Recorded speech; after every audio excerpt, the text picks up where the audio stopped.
Aliás, as suas missas, diga-se de passagem, são bem animadas, né? Eu tive a oportunidade de ir em algumas, não fui em todas, e algumas e gostei muito, são animadas, cheias de música. Porque a Igreja Católica teve essa mudança realmente, por quê? Porque antes era mais sério, mais formal a coisa, se bem que eu ainda acho um pouco formal, mas já deu uma abertura. Eu acho que sim, né? Eu acho que a sociedade mudou, as pessoas mudaram e a igreja também muda, né? Claro que no conteúdo essencial, o evangelho, né? Jesus Cristo é o mesmo, como a própria Bíblia diz, né? Jesus Cristo é o mesmo ontem, hoje e sempre. Mas o próprio Papa vem pedindo muito, né? Que haja uma nova evangelização. Ele usa essa expressão. E nova evangelização para o Papa é nova no ardor, quer dizer, no entusiasmo, nova nos métodos e nova nas expressões. Então, a Igreja Católica, principalmente nas celebrações, tem procurado assim Inovar. inovar de fato, né? Assim, para tentar cativar as pessoas, para se adaptar mais à cultura de hoje, à cultura moderna, né? É, não, porque você quando vai a uma missa, né, ou sei lá, qualquer um culto, sei lá, você quer sentir-se bem. Se a coisa se torna cansativa, repetitiva, você sai de lá pior do que você entrou, não é De verdade? fato. Então, eu acho que a igreja, né, também por causa dos novos padres, né, um novo estilo de formação dos padres também, uma maior participação do povo, né, dos próprios leigos, porque a igreja sempre foi muito, a igreja católica foi sempre muito centralizada na pessoa do padre. Então, às vezes a igreja tinha a cara do padre.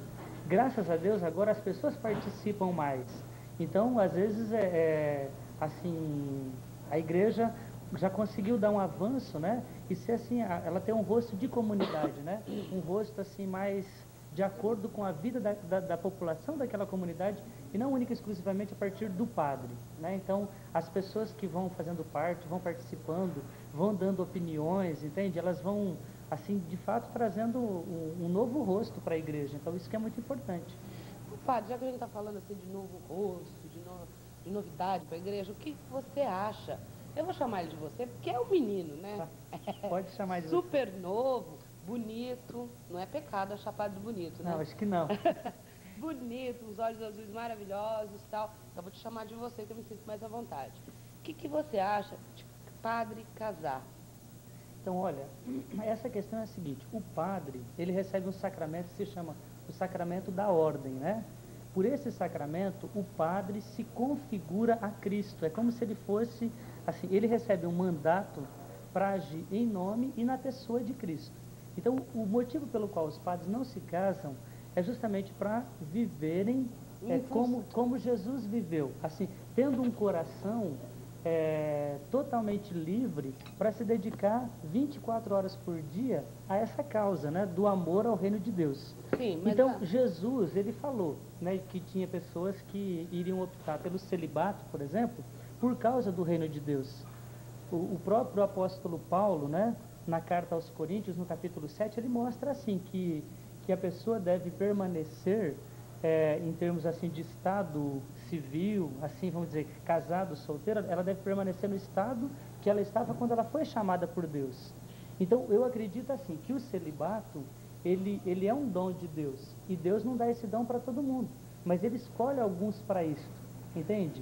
Porque, assim, nem todos receberam de fato o dom de constituir uma família. Então Deus chama alguns, né, sim. para poder se dedicar única e exclusivamente à família dele. Entende? Aham. Não é que você deixa o casamento ou deixa a vida sexual ou a constituição de uma família a troco de nada.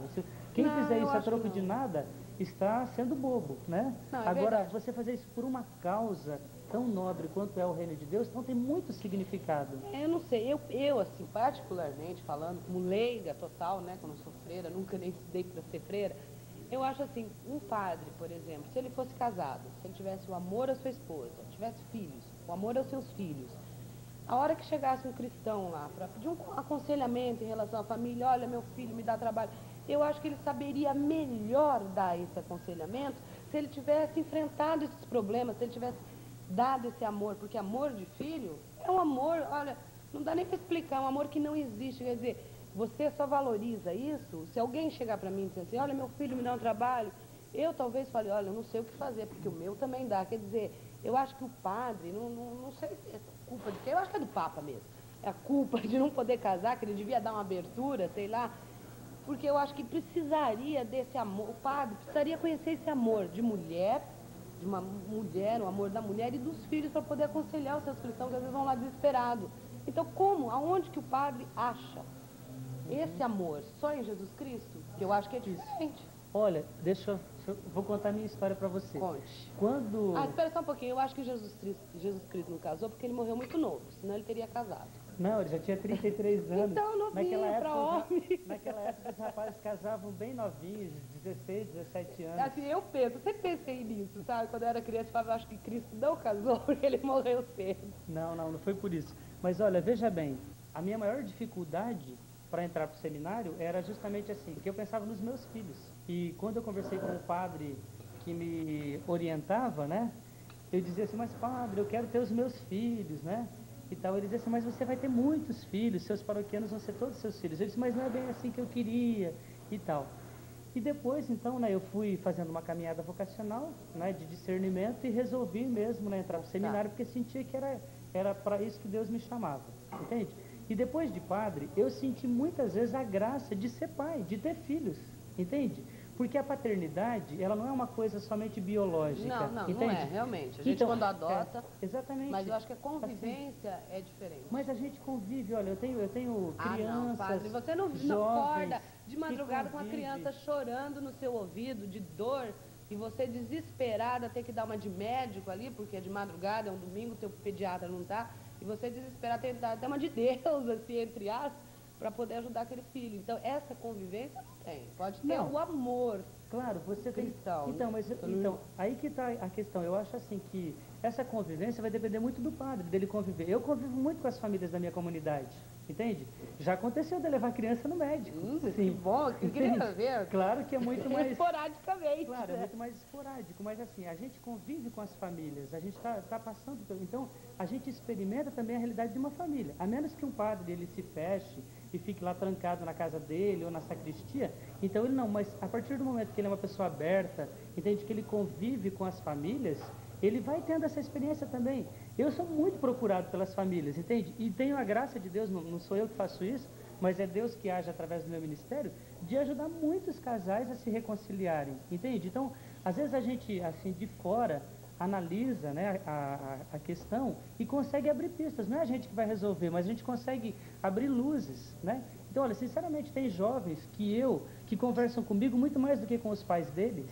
Então, eles se abrem muito mais comigo, né? Crianças que eu batizei, que eu atendi a primeira vez na confissão, que eu dei a primeira comunhão, né? Tem jovens já que eu fiz tudo isso e ainda abençoei o casamento, entende? Que convivem comigo, que fazem acompanhamento. Eu acho assim, que pra gente, pra nós, que estamos de fora, é uma glória ter um padre assim, super alegre, super simpático, falante, que a gente tinha outros tipos de padre antigamente, mais sisudo, mais fechados, né?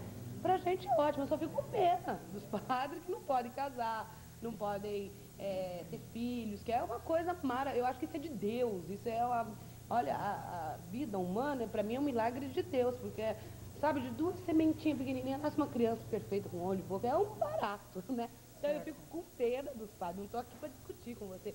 Eu só achei assim que eu devia fazer essa pergunta porque estão falando muito nisso, padre casar ou não casar. Então você acha que não deveria casar?